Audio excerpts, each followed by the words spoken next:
Yeah, now we're live. Hello, everyone. Started the stream a little bit early, so just come on in, have a seat, and we'll start talking about the new D&D Direct. And we were just talking about how the starter adventure doesn't come out for a year, right? You'd like to start playing the adventures right away when the books come out. Now, what will they have? We know they're going to have some sample adventures in the DMG, or at least I've heard that. They'll probably be pretty darn short, right? But at least you have something to play that way. And then it's exciting. They talked about for the game stores, how the game stores are going to have like in-store special events. And I wonder if those will be tailored to the new version. So that's new version stuff you can play. But it is really weird that the starter sets wait until 2025 to come out. So let's get going. Let me pull up the video here. And we'll just kind of run through it and talk about it. If you have any comments, let us know. First quiz for everyone watching at home is, what adventure is this? You can barely see the map there. I thought maybe Keep on the Borderlands to start, but it's not matching Keep on the Borderlands. So I don't know what adventure that came out of. Let us know in the chat when you figure it out. I'm sure someone can get it. And David, you were saying this was from Ethan Gilsdorf. Do you have his book there? Yeah, this is the guy who wrote this book, Fantasy Freaks and Gaming Geeks. I haven't read this one yet, but it's on my shelf, and at some point I'm going to get around to it. Okay. Okay, so the first minute and a half of the video is like nostalgic about D&D, so we'll just jump ahead to the start of the Player's Handbook discussion. We have rewritten the Player's Handbook from beginning to end. So, yeah, if someone asks us what's new... Yes. Making the sections up front that are all about welcoming you into the game and teaching you what the game is before you actually start building a character are hugely important. This is the first Player's Handbook in the game's half-century of life that teaches you how to play before it tells you anything else. Just super approachable. It feels like it's way more welcoming than ever. I love making changes to the game based on what the fans have said. The cat has dark vision. Yes. Yeah. The cat. Everything has dark vision. How do you guys notice that? All the monsters have dark vision. The dwarves have 120-foot dark vision. It's like they said, you guys don't like Shadow Dark? F you. Everything's got dark vision. Watching the stream live, yeah, the cat having dark vision was the clear high point of this release. Like everything they released, like new starter set, new adventures, new edition, fancy virtual tabletop. The single most excited that I saw people was that the cat has dark vision. It has dark vision. Yeah, dark vision. It's so stark, the difference between what we had in 2014 and what we had in 2024, and it almost feels like there's more life and fun potential, and there's more energy that's just waiting to be released in the 2024 Player's Handbook. We have brand new spells, enhanced spells, brand new feats, character options that weren't there before, more subclasses than were available before, ways to customize your character that you never could. It was interesting that Tales of the Valiant did kind of the same thing here, and I wonder if they kind of knew this was coming when they did that, or they just came up with it independently. Before, your character's background now influences who your character is through the life of that character in ways that it never did before.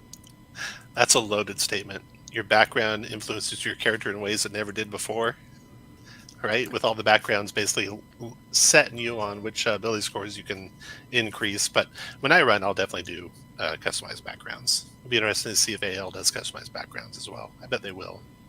We'll see. Couple of things. Mission number one is to sell the new 2024 edition, and that's right where it starts off with that sales pitch. Mm-hmm. And the other thing is, as many questions as were answered by this presentation, I'm left with one big question, and that is, who are most of these people? I mean, I recognize Jeremy and some of the other folks on the design team, but wow, there's a lot of people who seem to be important, and I don't know who they are. Yeah. it was odd that there was no names, because I mean I recognized Mackenzie, who's one of the designers, and but I did not recognize the gentleman before. That would be good to throw their names down there for sure. Yeah. Yeah. Hey, Nick, thanks for joining us. Everyone else, let me know if you can hear the audio okay for the video. If you can't, just let me know. Every species option in the book has been redesigned. It is a complete reimagining of the book. When we embarked on the redesign of the Player's Handbook, one of my big priorities for our work was to create a way for our weapon-focused characters to... I do really like this page. It's really cool how they did that. ...to engage with the game in new tactical ways. We created Weapon Mastery to give... Have you played yet, Andrew? Have you played a... I have. For game? How did Weapon Mastery go in your game? So I've played one full 4-hour session. It was full 2024 with the full intent of using all of 2024 to get a feel for it from a few experienced players. We had 3 people, I think, that had access to Weapon Mastery, including myself. It went well. I know there have been concerns that it's going to super slow down play, but I think the first couple of times we used it, we kind of looked up what it does just to make sure it works the way it's supposed to. And after that, it ran smoothly. People remembered how it goes, and people did their thing quickly, and it was fine. And it was fun. I think as long as the DM's a little heavy-handed, I'd say, in not letting it devolve into a debate on every attack. On should I push him? Should I not push him? Just you make your decision and go. Don't slow down the game to everyone debate every action. Well, and the Crusher feat existed. Yeah. So one of the big things is like, do I let him push, whatever? But the Crusher feat existed, and it let you push every time. And Shield Master existed, and let you knock somebody down every time. So it's interesting that some are once per turn and some are not. And I don't know why. I mean, Nick makes sense because it's taken over what used to be a bonus action.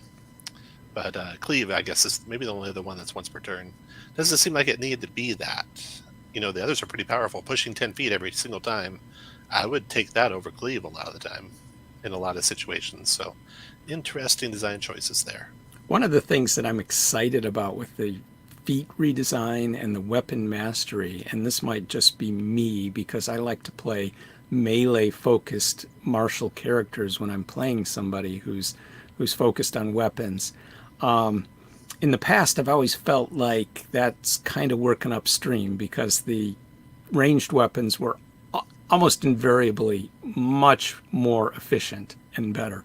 And this, with the feats, the way they're redesigned and the way the Weapon Masteries work with the martial weapons or the melee weapons, it's kind of a stealth power-up for the melee builds for different characters.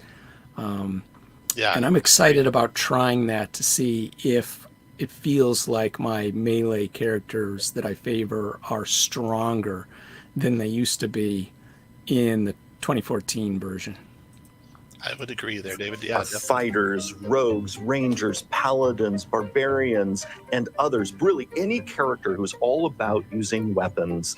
A set of tactical gameplay options that they never had before. We wanted them to feel like, just as our spellcasters do, that each round they have a set of options that can meaningfully alter the tactical situation in a battle.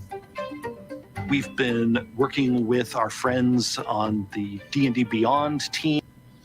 I almost grabbed it in time there. You can see on the D&D Beyond. You can see where the Weapon Mastery stars are above your weapons on the D&D Beyond sheet. On team, so that when the sidebar as well. You go in.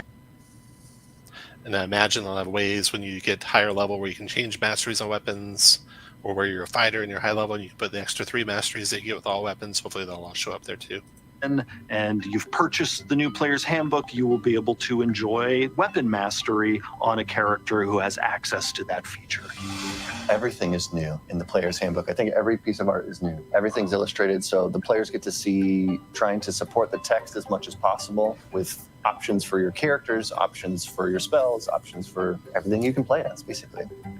Being able to identify with all the characters that are available makes them feel like they're part of it, and they can visualize it better if they can see themselves in these worlds.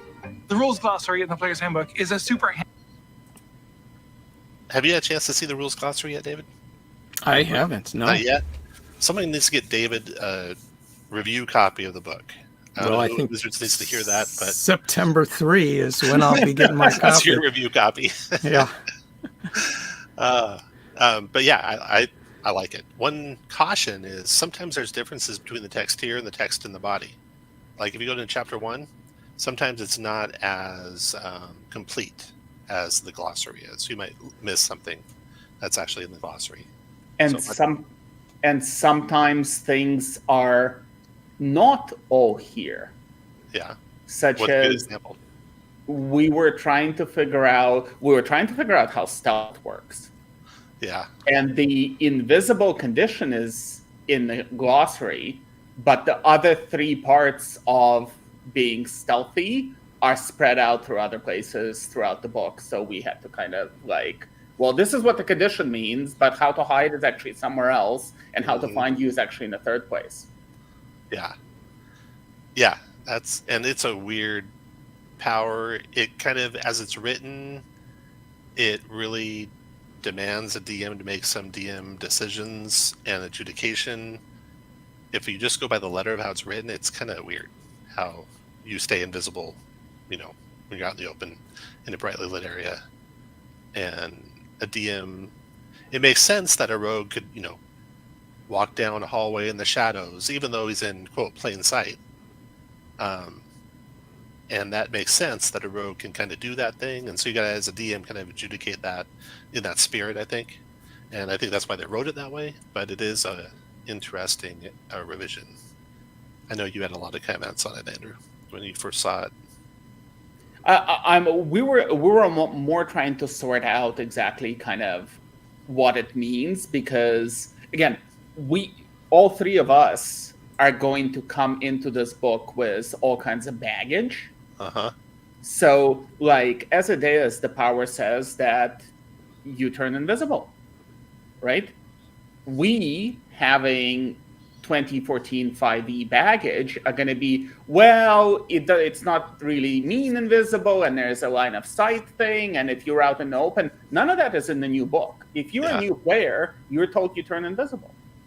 So is the intention that you have that baggage and maybe there's more in the DMG to explain it to you, or is this written for a new player who is just being told you're invisible? Yeah. So, and I don't know the answer to that. And the funny thing is that has been a problem in every iteration, because it really demands, I think, adjudication by a referee. To write the rules in a way that players independently of a referee could decide, it's always going to be difficult. There's always going to be edge cases there, where it's like, well, I should be able to sneak up on them even though I'm in plain sight, because it's kind of shadowy and I'm a rogue. Versus it's a clinically clean white room, and you're obviously there, you can see you there, you should be invisible, that kind of thing. Okay, let's go on. Handy reference. You can just go and alphabetically find whatever crunchy detail of the rules you need to know in the moment. A number of the people who've already seen the book often say, this whole book is great, but I would buy this book just for the rules glossary. The 2024 Dungeon Master's Guide is really a top-to-bottom rewrite of the 2014 Dungeon Master's Guide. It is chock full of advice for Dungeon Masters, old and new, for you to really take it and run with it. There is a big, fat honkin' treasures chapter in the DMG, which is not surprising. This is pretty neat. They got treasure themes here, theme arcana, theme armaments, theme implements, relics. I'm be surprised if those are the only themes, but they kind of feel like, treasure type A, B, C, from the old first edition Dungeons and Dragons. And the monsters have that, and we've seen some of the sample monsters. I'll pull some of them up in a second here. Surprising to anybody who's seen DMGs of old. We've got 100 pages or so of magic items in the DMG. Many of them are new. just so we have a very well-rounded selection of magic items to choose from. I think the combo of the PHB and the DMG combined really feels like something that will be way easier for a new player to experience, from whether you want to be a DM or a player. There's so much more art in this book than there was in the last one. And 99% of the art in this book is new. Dragons are cool, and we like dragons. This is by far the most monster-packed monster manual D&D has ever had. Part of that, frankly, is when I was drafting the original outline, I just couldn't stop. Yes, the monster manual is about giving you the rules for the monsters and cool I love this artwork for the Yeti. That's really cool. Yeah. art. Really, for me, it's this massive tome of inspiration. I'm working on the monster manual. I think about when I was a kid picking up the book and being like, this is the coolest creature I've ever seen. I want to make a campaign with this in it. Or like, I'm just obsessed with how a displacer beast looks. I want to make this monster manual amazing. I'm so excited for other people to be able to read and engage, and just opening the doors for more and more folks to jump in on this. It's going to be so much fun.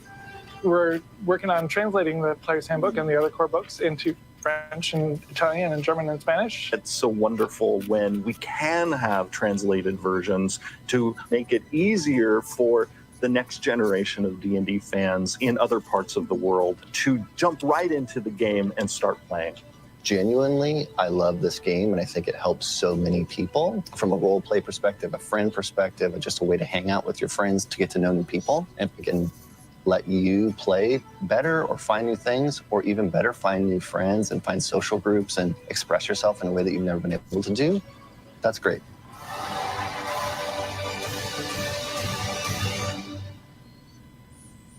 So when we think about D&D, So those are the 3 core books. That's what we know about them. Speaking of monsters, Nick says, Chris Perkins confirmed the Faerun are returning to the Forgotten Realms, which is terrifying. What are Probably those? in the, I'll have to pull a picture of them. They're kind of referenced on the sidelines in the Rime of the Frost Maiden, as having to do with creating, I think, or taking over the obelisk. Or was it the Spellweavers that had the obelisk? Maybe they were the ones who did the floating city that crashed. Are those the the monsters that are like flying windsocks Yes. with teeth? Yeah, And that's they them. were the big foes of the Netherese Empire back in the old days. Yep. That is correct. Okay, so I Fascinating. got a picture here from, this is from comicbook.com. I'll share the screen here. And if we zoom in on the Koatoa, open this in a new tab. So you can see in the description of the Koatoa, Habitat, Underdark, Treasure, Relics. So when you're rolling up treasures for the Koatoa, it'd be in the Relics tables, whatever that looks like in the DMG. Interesting. Yeah. And then they have in the same one, skeletons. Let's look at what skeletons say. New tab. Sure, this one instead. Treasure for skeletons is none. So, Aw. yeah, that's kind of sad. I like the Koatoa's changes they made to their strange spear, their sticky net. Their reactions are cool. I want to pause to take a moment to appreciate that they're returned the flaming skeleton to D&D. We'll go back to that, yeah. I've got these wonderful looking flaming skeleton miniatures, and I'm sure other folks do, that have been sidelined for 10 years because there weren't any in the game anymore. So I'm just delighted that they're back. Plus Sorry, they're go a cool ranged fiery undead creature that works at lower levels. Yeah, I was going to say that with the treasure, I really like that. I hadn't seen that until now. And I know that some of the sort of more prominent third-party supplements really lean into this is what you can get from this creature in their manuals. Like even some of the folks who have books on D&D Beyond, like Ghostfire, like, every creature you kill in some of their manuals has like, this is what you get from this creature. Like, this is what you can make out of it. This is the type of treasure. So I like that Wizards is kind of following that. They might have been copying papers from something like the Level Up Monstrous Menagerie. Yeah, those as well. Yeah. Interesting reactions here on the Koatoa, and also we could look at a giant spider later. So a lot of monsters we know that had some sort of condition that was behind an attack roll, but the condition also had a saving throw. They've basically eliminated the saving throws on a lot of those. So if the attack hits, you have the condition. So dire wolves knock you prone if they hit you, no save. And giant spiders do poison damage you if they hit you, no save. So interesting changes there. All that extra time that people will supposedly be using to make saves against weapon masteries. Yeah. It saves you time on the monster end, so that is a wash. But this is one of the things, I'm kind of joking, but at the same time, this is the sort of thing when designers talk about people who are seeing previews not having the full picture and saying, oh my God, the game's going to be so much slower now because every time every attack's going to knock somebody down. Yes, that may be a microsecond slower, but then every time a monster used to make you roll a save, it now be a microsecond faster, so net the game's going to be the same. And I'm not saying that's the case, but it's a good example of that designer type of thing. And it makes sense to do that on the player side where they get more spotlight. The monster side just go faster. So that's a good point. Okay, back to the D&D Direct here. This is their new, I think, VP of D&D. I don't know what level she's at exactly, but she recently got the position there. And I think We're losing you again, Tom, on the audio. on the audio? Yeah. How about now? Oh, now you're back. Yeah. Okay. Very good. All right. Into the future, one of the ways that we're thinking about it is what can we offer our fans that are the best versions of things that they've never seen before and things that they may have experienced but they want more of.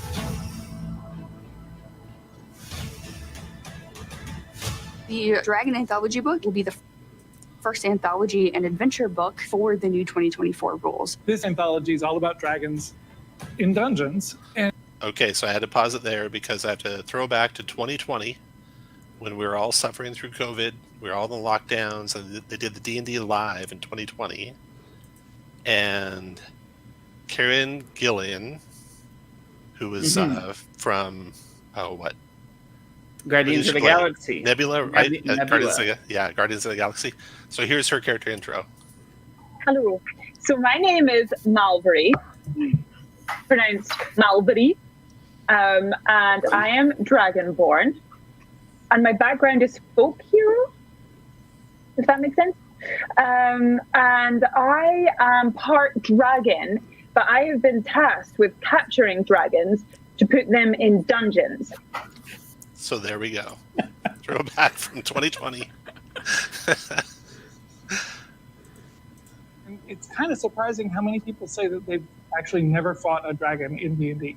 It is a book That was a of great 10 picture. short adventures that all feature dragons in dungeons. Actually never fought a dragon in That's a really good picture of a red dragon. That there. is amazing. Yeah. I just on this topic, like I love that the art in a lot of places is trying to show more than one thing. It's not just here's a Kuatoa, it's here's a Kuatoa and they're fighting and then in a dungeon, so that there is a multiple number of uses for that art if you want to use it in your game, or it just demonstrates maybe different things. Like I love that approach. Who do we think this dragon might be? Anyone got any ideas? I don't think it's the big fat one from Forgotten Realms. It's too skinny looking for that, I think. That is a very large dragon, though. It's with very big, those though, yeah. folks in the foreground. the whole pattern of this release kind of fits a traditional pattern when D&D comes out with a new edition, even though this isn't billed as a new edition. Traditionally, in the life of an edition, you see the products that come out going more and more far afield from the core D&D experience. So we kind of saw that in 2014, where we started with a lot of nods back to classic adventures, and then moved out from there to Spelljammer and other things that were pretty far afield. So now we're seeing that pattern here again, where we're coming out with an adventure. We're seeing an adventure that features dungeons and dragons, and right down to the roots. Certainly going right back to the roots. I kind of expected maybe a callback to an early adventure, and as it turns out, we're getting some of that later when we talk about the starter set. Yeah. D&D is a book of 10 short adventures that all feature dragons and dungeons.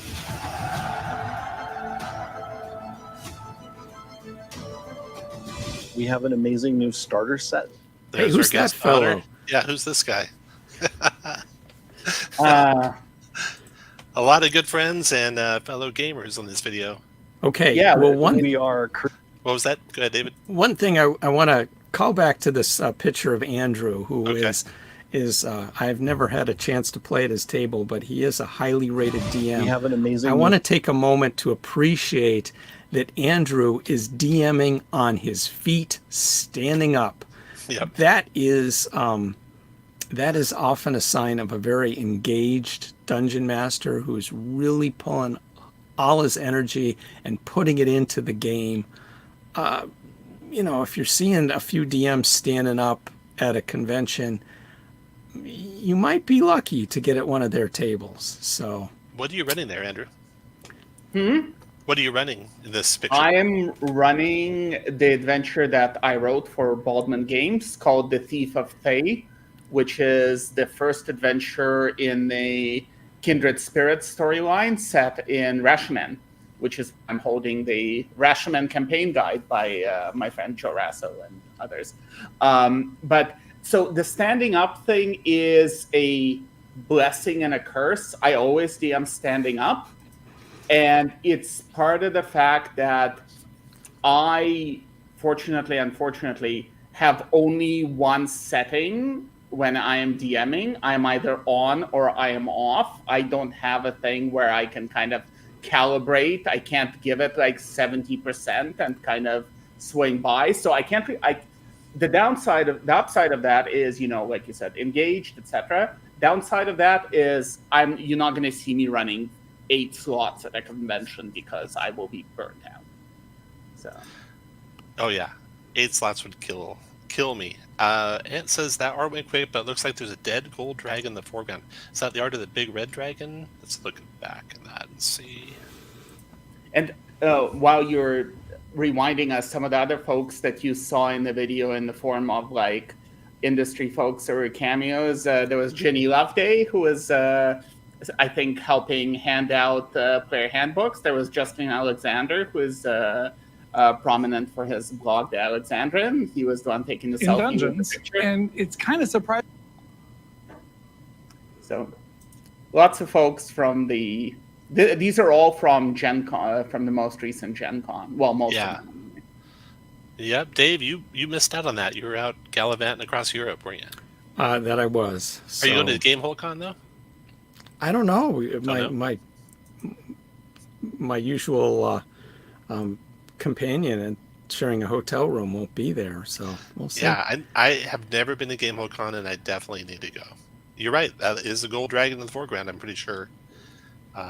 Lying there dead with probably some dragon cultists making offerings to this red dragon. Is that what that might be? I think. So that's gonna be that could be a fun anthology. That's for sure. There could be some high level adventures in there.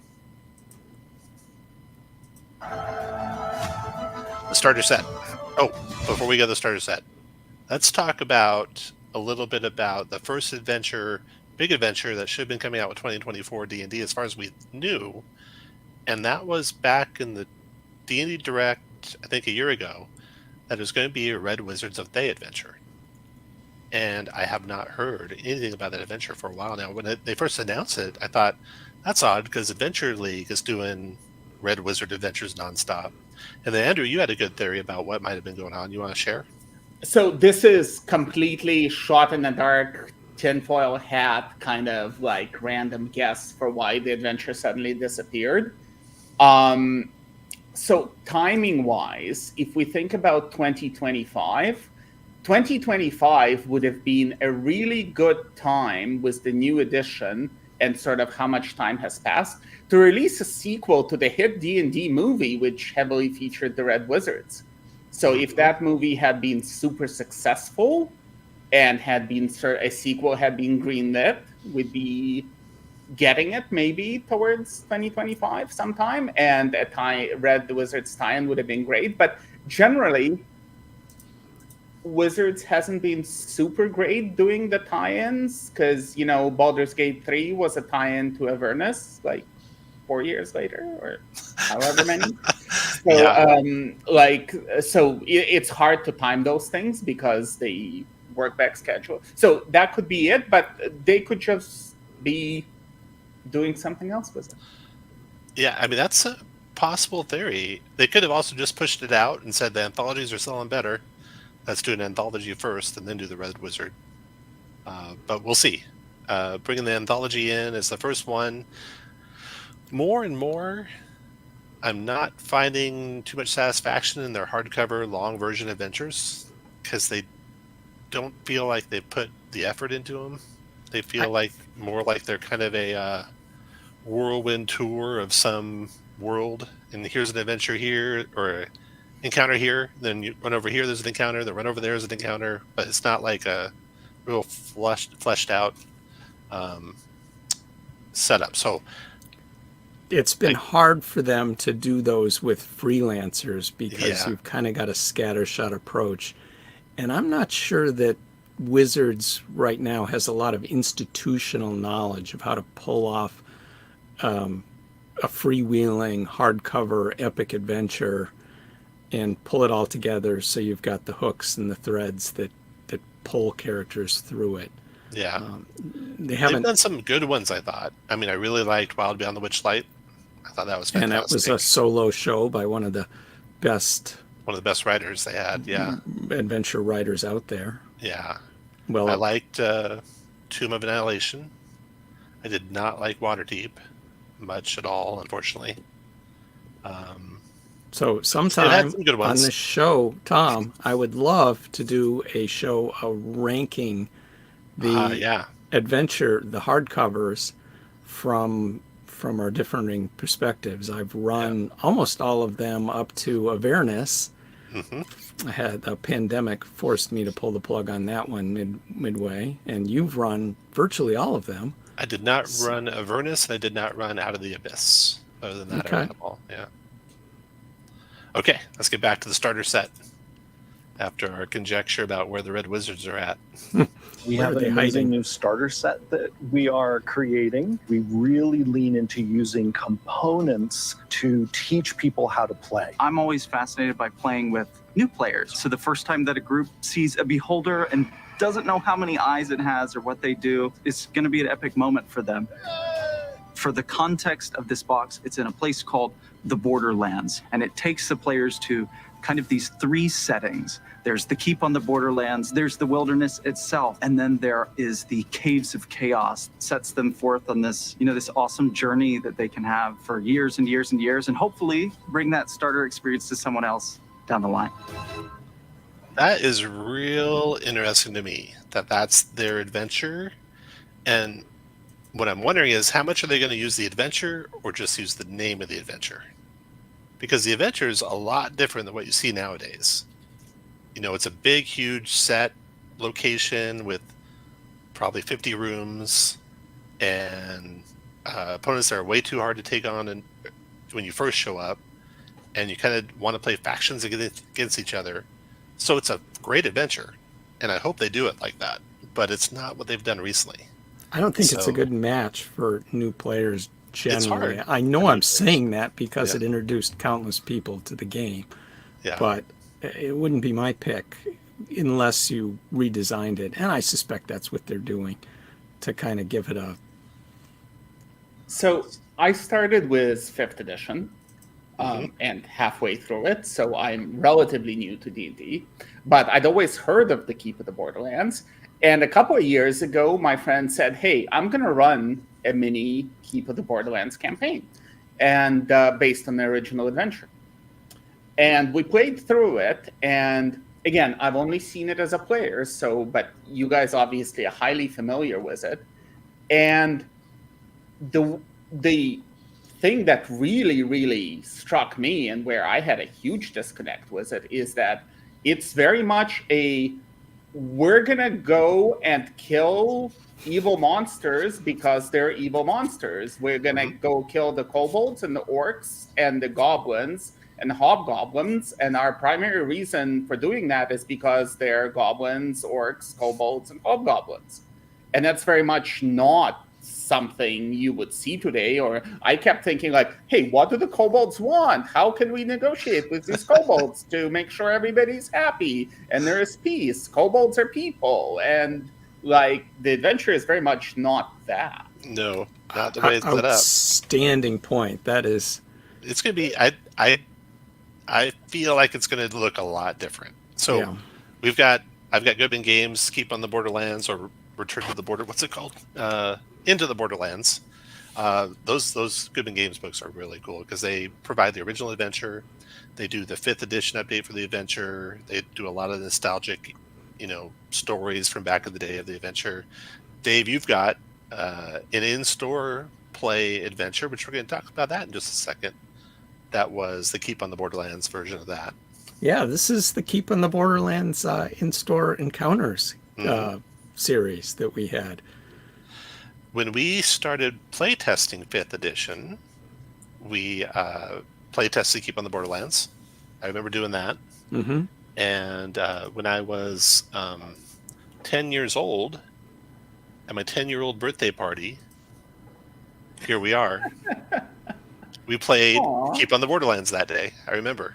That day we were playing Keep on the Borderlands, and it's as old school as you can get as far as adventures go. So it would be real interesting to see how they do it as a starter adventure, for sure. Now, back to... Any other thoughts on that before we head on to the game stores? Just looking at our comments...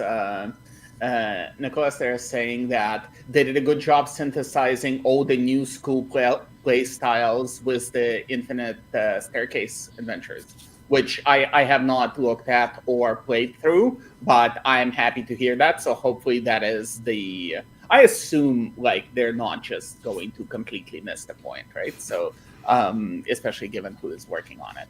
So which are good designers who understand what's going on. So, you guys hear me okay? Yes. Okay.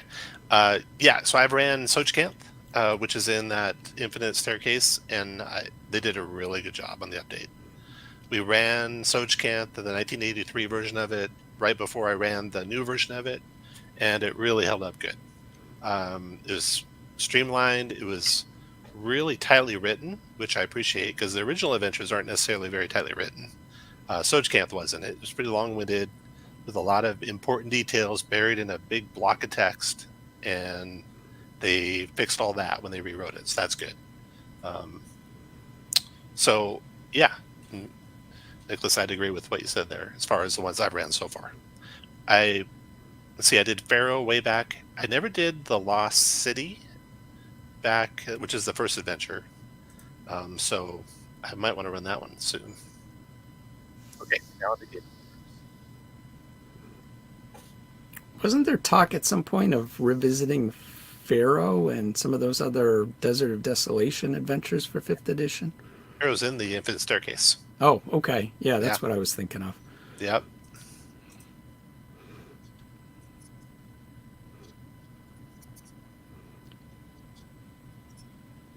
We're not getting sound from the video anymore. Not getting sound on that YouTube video? Not anymore. It's quiet? Correct. Okay. Let me see here. Let me just reshare it.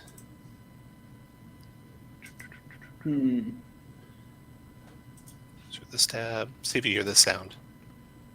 Nope. No sound there either? Okay. Let me see. I'll stop sharing completely.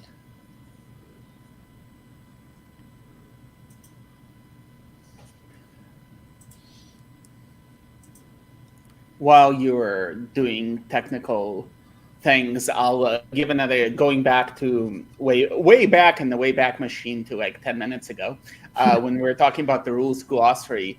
I just want to echo that it is really good because, I had some critical things to say about what I couldn't find there, but generally, like, it was very good for finding things. I'll give an example. I was, because they have the new magic action. So I was looking at kind of how that interacts with anti-magic field, and I was looking at how it interacts with some other things. And I was in the rules glossary, and like I can see, magical, and then it says magical effect, and magic effect has a separate entry, and I was able to like figure out what I was trying to get at, which is whether I was trying to figure out whether force damage works in an anti-magic field because it is now defined as magical. Because part of the rules glossary tells you about each damage type, and force damage is now defined in the glossary as magical and should not work in an anti-magic field. At least rules is Interesting. Written. So yeah, I would not have known that. Okay, let's see if this works audio-wise. We can't say enough about how grateful we are to the local game store community. So how do we set it up so that they can create these amazing, beautiful play events? Part of the way that we're doing that is game stores will now get early access to our releases 2 weeks early. And those releases will be supported by play programs so that a store owner can go, hey, you've got your book. So that was just kind of thrown in there, and that seems huge to me, that the early releases will be supported by play programs. And David, you got behind you a sample of one from back in the 4th edition days. Right. This was the D&D Encounters program. That Tell us about that. How'd that run? Well, I started right at the beginning of 4th edition running in my friendly neighborhood game store, first with a couple of special adventures that they put out promoting various products. And then they launched the Encounters program, and I ran games for that program the entire duration of it. And I loved it because the adventures were quick enough and low enough level so that people could drop in any night regularly on a Wednesday and pick up a D&D game. And that was a really great entry point to, a lot of parents who remembered playing D&D and wanted to bring in their kids, a lot of folks who remembered playing D&D and wanted to try it again, a lot of kids who had seen something about the game and felt intrigued by it and wanted to come in and try and play it. Those folks could just drop in and pick up a game and pick up an easily usable character and give it a new try, reintroduce it or try it for the first time. And through the course of the program, I was very proud because I would start off with folks at my table who had never played the game before. And then over time, I would see them, these tended to be kids. I would see them get older, more mature, and then they would graduate to running their own tables in the store, and it would branch off in that way. And I'm sure that Wizards of the Coast spent a lot of money on it because they were printing these books here and sending them to the game stores with all the other materials. But it was an amazing entry point to folks who were interested in the game at that point. And I thought it was very successful from my perspective. That's how I got into the game, except it was during 5th edition, and it was at the very end, I think, of what started with what you were describing, because there was Adventurers League, and it was every Wednesday, and some stores did Wednesday, I think some stores did Tuesday, and where I live in Toronto we're blessed to have like 8 game stores, and so I could go to different ones depending on which day I was available because I didn't have a home group or anything, and I could just go and I could take my character with me and sort of play them. And at that time, and I started around the time when Storm King's Thunder came out, so whatever year that was. They had just disbanded like the local coordinator program, but they were still sending Adventurers League adventures to the stores. So they were not maybe hard printed, but the stores would get the new adventure every month that was coming out as part of the seasonal storyline. And so that really kept a nice focus not only on the annual storyline, but sort of everybody doing the same thing, and really created a community and like helped me feel like I was part of something bigger, even though I didn't really have a group or anything. Yeah, so I had a little bit of overlap into both of those. I did the 4th edition stuff. I did, like, here I have one, the Elder Elemental Eye was one that came out. And these are pretty expensive, I would think, to make. There's Cult of the Chaos. They've come with maps inside them. And here's a Lair Assault. These were pretty cool.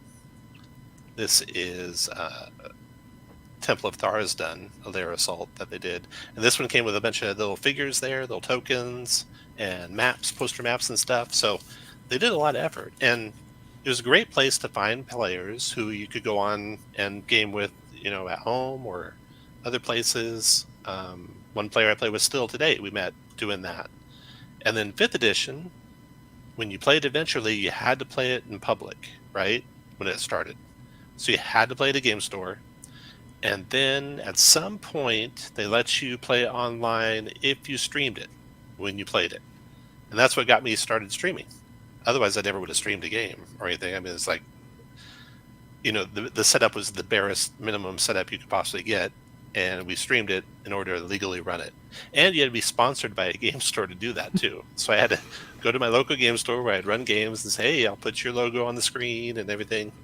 But it definitely got a lot more people showing up for games and got people into the game. So I think it's a good thing. It's got to be spendy for them, but I bet it's going to get them more players. 5th edition, I think they kind of got a little bit spoiled because it just grew on its own, it felt like. They didn't have to really work to make it grow. And it's important to work to make it grow, I think. All right. Back to the book early, and now here's some adventures to play along with it with all of your friends in the store. One thing I love the most in this world is that's when I can bring Magic and D&D together. They're both just so special to so many folks. And Magic is going to highlight D&D's 50th anniversary with some secret lair drops today. What's your favorite part of D&D? The minifigs. The next step for us with LEGO is really to explore what it looks like beyond a major set. And so we're doing 12 minifigs. Those are going to come out on 9/1, so very, very, very soon. How exciting is that? To be part of a community of authors. So this is huge, this announcement. Well, they've already started doing it, but they really are accelerating. And creators that grow my game table more than just the people sitting at it is so special. That's kind of been the dream, is to be a part of that. We're very excited to just add our voice and our passion to the bigger picture. We're so excited to have so many people making and sharing their D&D content with other people. We're thrilled to announce some of our partnerships with creators that you know and love, whose content will be... So a lot of good creators there. Free League included, and they even put a picture up that showed the Lord of the Rings, as if the Lord of the Rings would be included, which is an amazing turnaround from the early days of D&D when they were being sued by the owners of Lord of the Rings for putting halflings and balrogs and such in the D&D game, and now it's come full circle. And there was a good book. Ben Riggs did the book, and there's a lot of talk in the book. There's like a whole chapter, I think, about how they almost got the rights to Lord of the Rings. This would have been a long time ago, but there was a falling out that happened partway through the negotiations. That would have been really interesting. And then the rights went to, I think, ICE at that time, Iron Crown Enterprises, but it was close to going to TSR.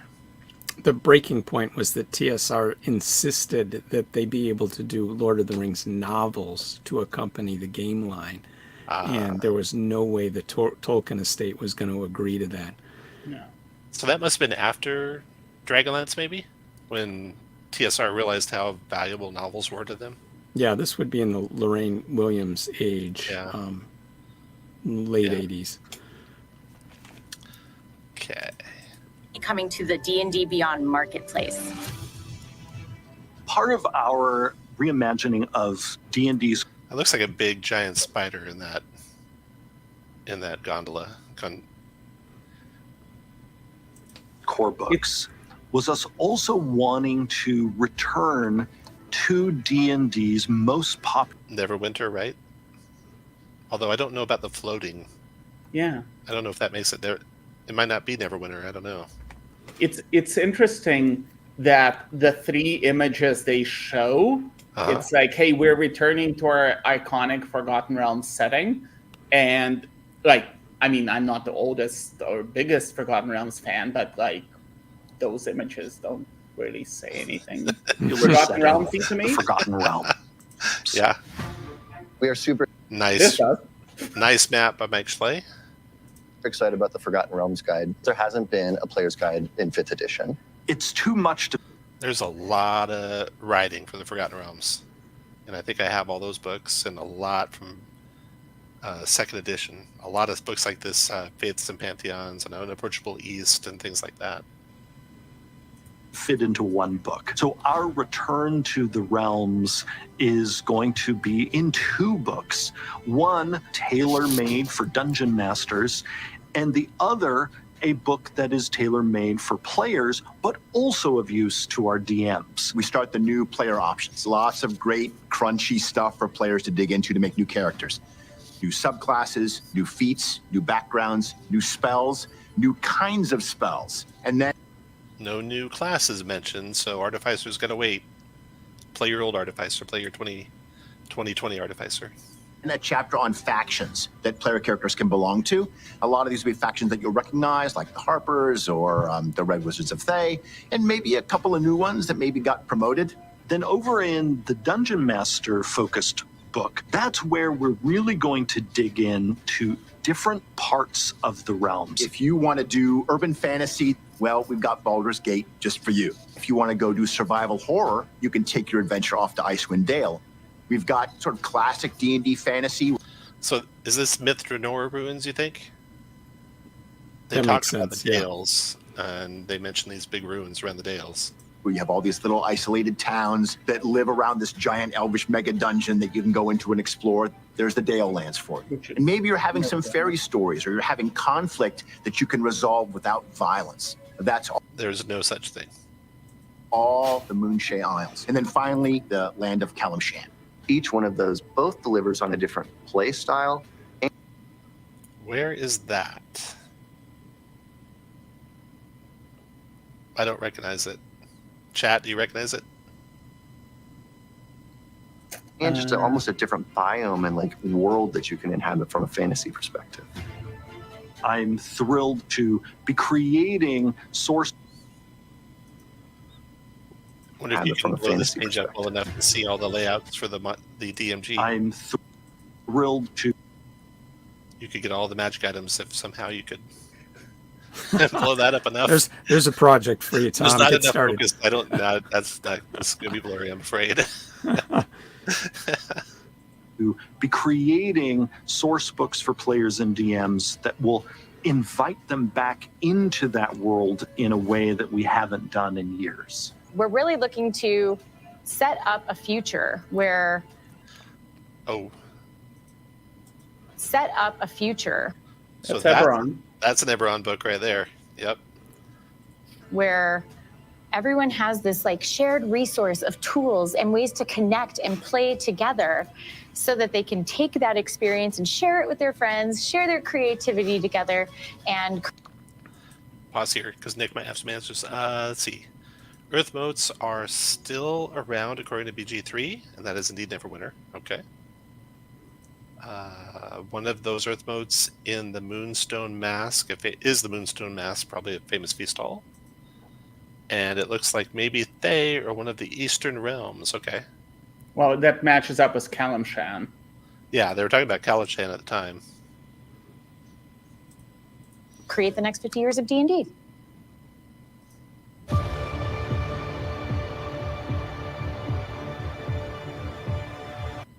So there's the print products, and we're about to get into the VTT. So before we do that, yeah, probably the biggest surprise for me was how long the wait is until the first product. And Tom, you and I were chatting a little bit about this before we started. So, like the last of the core books is going to be done in 18 February, and nothing in the spring, and sometime in the summer we're going to get some adventures. So it's going to be, what, 8 months between when the player rules come out until the first adventure that uses the entirety of those rules is being played. Yeah. Yeah, it does really feel like they're stretched thin staffing-wise, doesn't it? I'm available. I think there's a lot of people available. Yeah, there's a lot. Yeah, and then there's the 4-month lapse between the Player's Handbook coming out and the new Monster Manual coming out. If you're somebody who's new to the game, doesn't have the books already, and are looking to buy a monster book to accompany your new Player's Handbook, you've got a little bit of a wait. Yeah, hopefully you don't go buy the existing one and get all pissed off.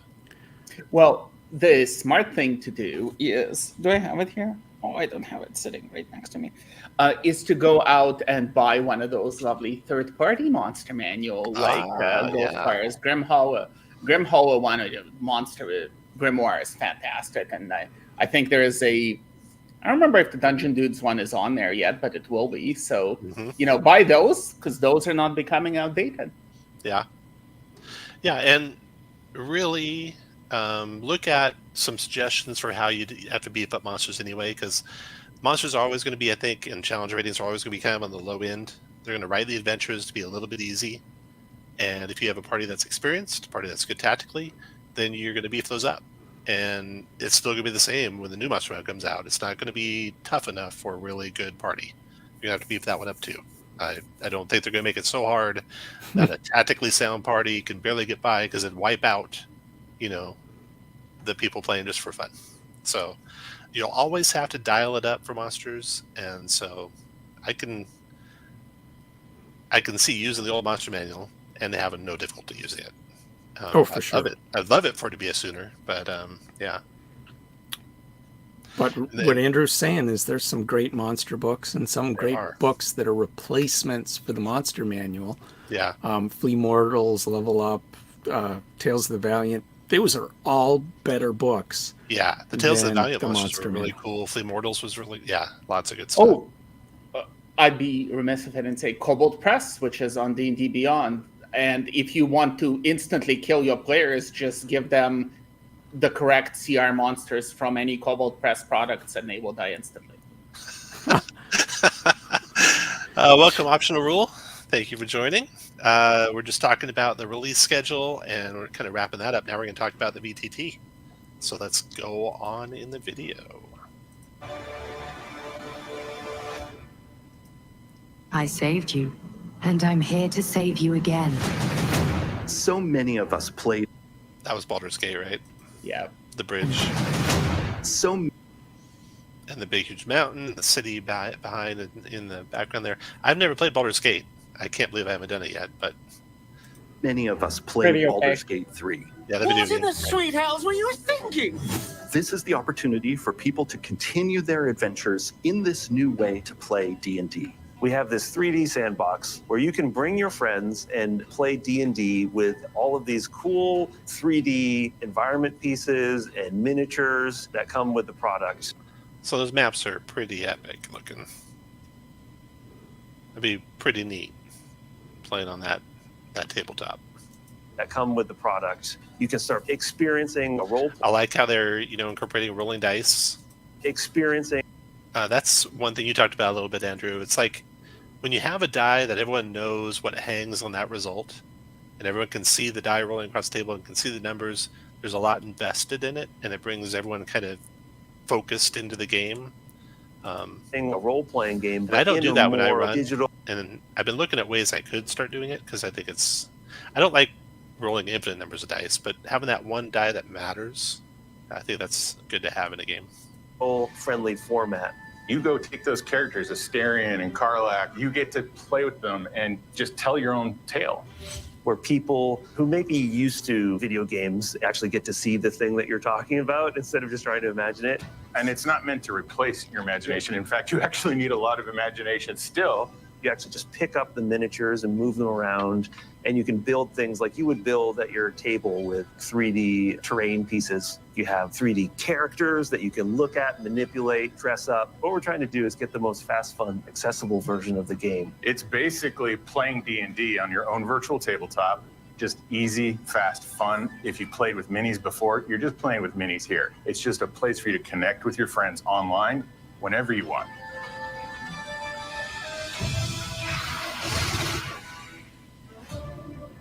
We're creating a lot of really cool assets so you can create these worlds and tell your own story. The tools aren't just about building the walls. You have to bring life inside that dungeon. And of course you can make monsters, but we want you to be able to add sound effects, visual effects. The adventure that we created to start your journey in the 3D sandbox is called Danger in Dunbarrow.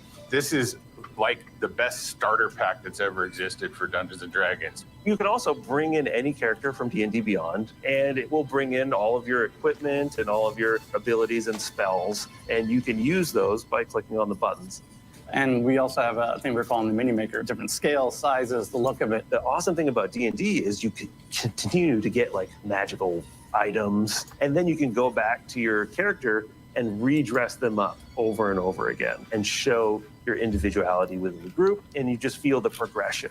We're really trying to capture this toyetic vibe. So all of our assets are created in a way that's like actually buying like a high-end mini or figure. We want it to feel kind of painted, but kind of realistic, trying to capture that beautiful in-between where art and figures and games come together. We Can you have pause an that idea for a that's second, called Tom? a module. It's a D&D. Right there, what they're saying, I think, is very calculated. And I think the whole emphasis on miniatures is calculated because obviously they're spending a ton of money on this. It looks gorgeous, but I'm sure that the business case for it is built on selling microtransaction assets, selling individual miniatures as digital assets in the game that people can collect. They talk about collecting the miniatures. And, you know, it looks great. So maybe that's not so bad. Obviously, they're spending a lot of money on it. But Yeah, don't go in we're- expecting that this is going to be something where you can get this sort of effect without probably outlaying a certain amount of money on all these little make it assets. look this pretty. It's going to be an expensive endeavor. You can play free. They talk about, I don't know how much. They're going to show some of the free play here in a second. And Yeah, let me let's rewind go it. on to that. Yeah, let me rewind it just a bit. Yeah, while you're doing that, there's different ways that they can approach that. Like they've already showed the mini maker. So, or maybe that's just after this, I don't remember. So I think if the product is, hey, we're releasing this new adventure called Curse of Strahd, and you can give us $20 to have all the exact miniatures, models for it custom made for you, that's probably not very different from like a Roll20 token pack, right? Right. So if that's what you, whereas if it's, you know, every mini from Curse of Strahd is separate and every one of them is $8, kind of like the real ones. Yeah. And if, you know, to get this particular haircut on your mini, you have to pay separately to upgrade your creator, I think that's where people are going to maybe not buy into it. But like, I think there are ways that they can do it that is not predatory. Right, I'd be delighted to spend $20 on Curse of Strahd setup that looks like this Get the with whole thing. Yeah. with the miniatures and everything. That would be sold. I'd And they're pay they've been talking 40, about 50, 60 for that. Yeah. If you're from WotC, don't listen to what I'm saying there. They talk a little bit about sharing in a little bit, and so can people go do that, right? Can others do that? Will they set up it in a way similar to DM's Guild, right? Because you can use Ravenloft, you can make maps for Ravenloft. You have to sell them through DM's Guild, so they're going to take a big cut. But they might be able to do the same thing in this form, this venue. And I think they've mentioned that. I don't remember if that was mentioned officially or as conjecture, the fact that there would be a creator market for this. But I'm fairly sure it was official, but don't quote me. Play on, you're right. Speaking of third party, let me share a really cool video. It's pretty short, about 4 minutes long here, of what you can do with something like this.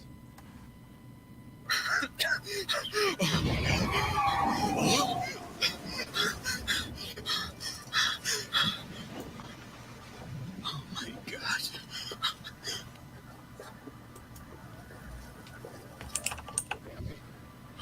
What's this place?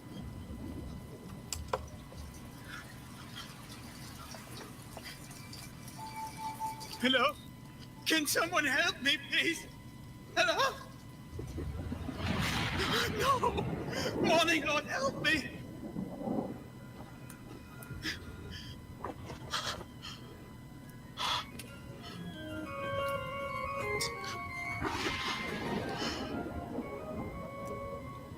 Hello?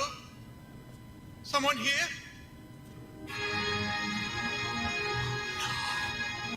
So I'll let you go watch the rest of that video. It's by Beneos Battle Maps. He's got all of Castle Ravenloft done this way. It's Unreal Engine 3, same engine that D&D is using. But if people can create these things and share these things, wow, that'd be a neat experience. I think doing having Ravenloft completely realized like that.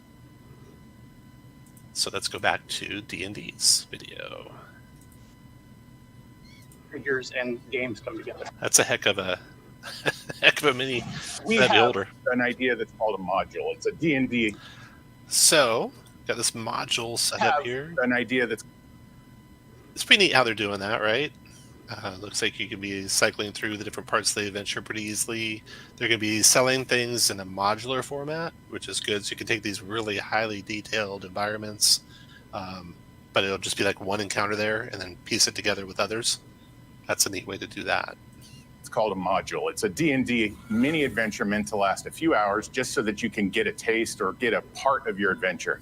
We didn't want to tell the whole story for you, so we give you these places. You want to go to a graveyard? Well, here's a graveyard. You want to go to a mine? You want to go to town? You can then assemble them how you want, but each has a pre-made story in it, characters, adventures, and so it's a great place to start. You're modding games more than making everything whole cloth, which is just faster and more fun for most people. We also have a builder, which is awesome. So you can create your own dungeon, you can create your own forest. The level builder is sort of like the best miniature set that you could have, and it's at your fingertips. That's a heck of a builder. I mean, it's like the best Dungeon Forge tiles you can buy, only you don't have to store them anywhere. Tips. It comes in a variety of different kit pieces, so you can snap together multiple walls. It's really strong for DMs because you can use the level builder to make something very quickly, or you can spend as much time as you want to on it, whatever story they're trying to tell. The Dungeon Master has to have secrets, has to be able to surprise the players. We have secret doors and traps, right? We have gizmos like, lift. The black obelisk there. They go up and down, all sorts of crazy stuff. Really make that storytelling dynamic. Who is that guy? He's new, right? Make that storytelling dynamic. This is where we need names for everyone. Yes. Must be somebody involved with the VTT. But yeah. I don't. Yeah, I don't know. Dynamic. 2D tokens are... So here's the 2D tokens. So if you can't afford the 3Ds, you can just lay down your little 2D tokens. Our way to let you bring in like every monster that can put any image on there, or you can bring in your own image and create a unique character. You don't even have to play Dungeons and Dragons necessarily, right? If you want to throw... So that's huge. Are they going to let anyone bring their...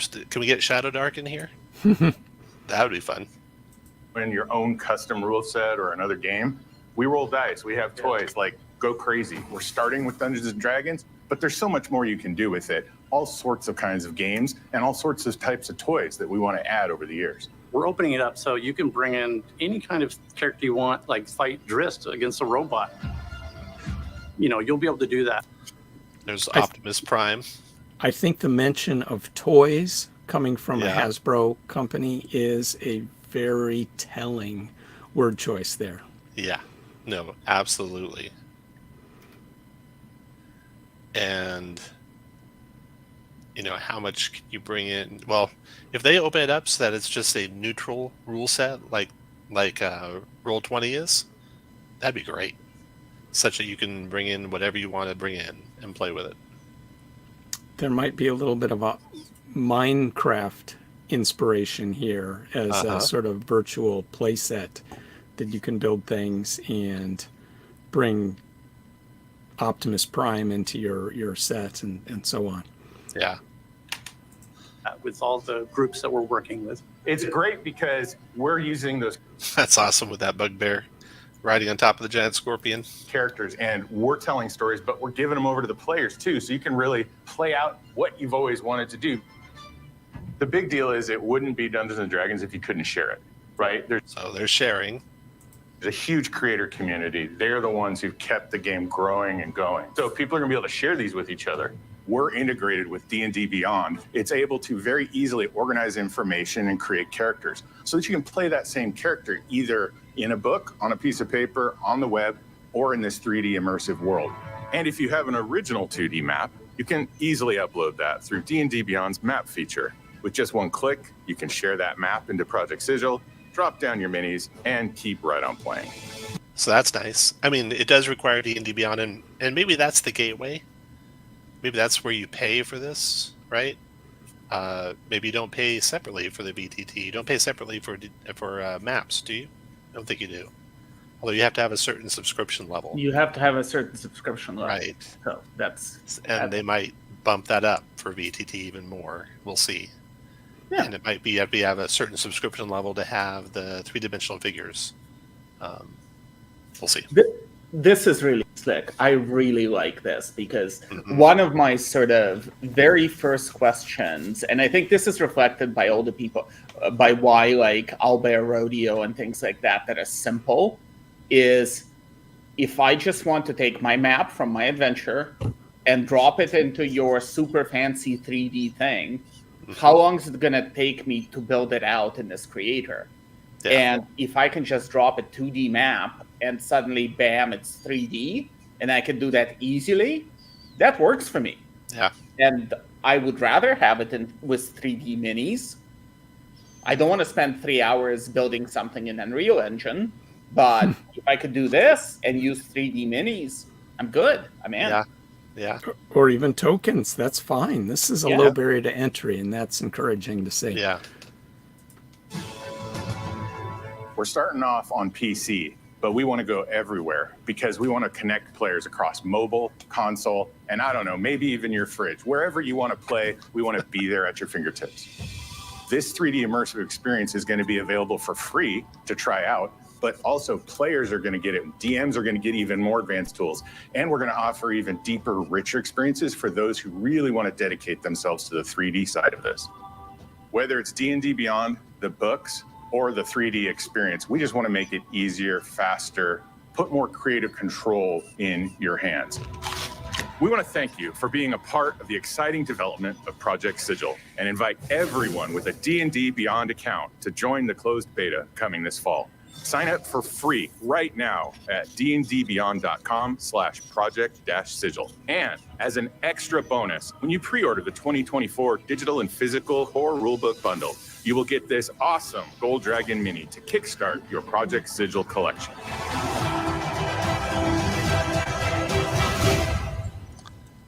That is it. So, what do you guys think? I think they did a really good job on picking what they're going to do, right? I mean, they just went core D&D. They said, let's keep on the Borderlands. They didn't try and do anything crazy. and it feels like they're such short-staffed on the publishing side because they have everyone working on the 3D side, which is unfortunate. But at least they're doing some solid products. Yeah, it's a good lineup. Mm-hmm. Yeah, I'm excited about the book lineup. Super excited. Like, this is kind of what I didn't know what it was going to be, but like I'm happy that this is what it is. It really feels like they are kind of trying to stick to the middle ground in terms of how do I put this? So like the new book has very sort of modern appeal to like newer audiences sort of feel to it with the art and with the type of mechanics it has and things like that. And then the stuff we're seeing with the future releases and going back to Forgotten Realms, it's all very, very classic, sort of very, very safe, traditional, this is still your D&D. So I think they're trying to, you know, appeal to new fans, but sort of keep it that it's still the same D&D. So, well, it's working for me. I don't know how it's going to work for other folks. I was disappointed that they didn't show a lot more Monster Manual stuff. I want to see that stuff. That's always fun to look at. And the DMG stuff, if they could show part of a sample adventure, I'm looking forward to when we get to see the first of those. Mm-hmm. And it'd be fun to run those from the DMG. Free to try out. Yeah, I know those exact words. It's free to try out. And then you got to have a subscription at some point, I'm sure. Absolutely. It's not going to be, it's not going to be free, right? It's going to cost you money. You can do Roll20, which is mostly free. The free stuff is real basic, and that's only fair. I mean, if they're putting the programming in to make something cool, it's not going to be free. But you can always play the basic stuff, unfortunately. I want to see that Castle Ravenloft done fully in that. I mean, the things they could do, Castle Ravenloft against the giant adventures with giants stomping around, the Drow adventures into the Queen of the Demon Web Pits, all the old stuff would be epic in that format. So I'm really excited. Dungeon of the Mad Mage, and it's like 37 levels or however many. Like I that is probably not going to be $20. Yeah. Oh man, boy, in the end of the second edition days, they put out some huge adventures. They have like Axe of the Dwarvish Lords is a gigantic adventure that Skip Williams did at the end of second edition. Might be the first edition. I don't recall exactly if it was first or second, but yeah, there's some enormous things that you could definitely do. But the start for them is these little settings, these little encounter pieces that you can drop into your game as sort of a easy and reasonably inexpensive intro. Mm-hmm. And I think that he hit it right on. Whoever was in the video that said it is that people hack existing stuff more so than they start from scratch. And I think it's very astute of them to have identified that's what a lot of GMs do. They take bits and pieces of adventures and convert them. So I think that's good on them to figuring out that that's what their audience does. Mm-hmm. And the game store support with the in-game products, that's interesting. I mean, I'd be really interested to see how player numbers are faring right now for Dungeons & Dragons. Are they dropping fast? Are they concerned they're dropping fast? And boy, if Critical Role goes away from D&D, that's a big loss. So hopefully they're thinking about how do we get more people in the game. And in-game plays definitely worked for them back when they did it the first time. What they really need is another product like Stranger Things. Another season of Stranger Things would help a lot.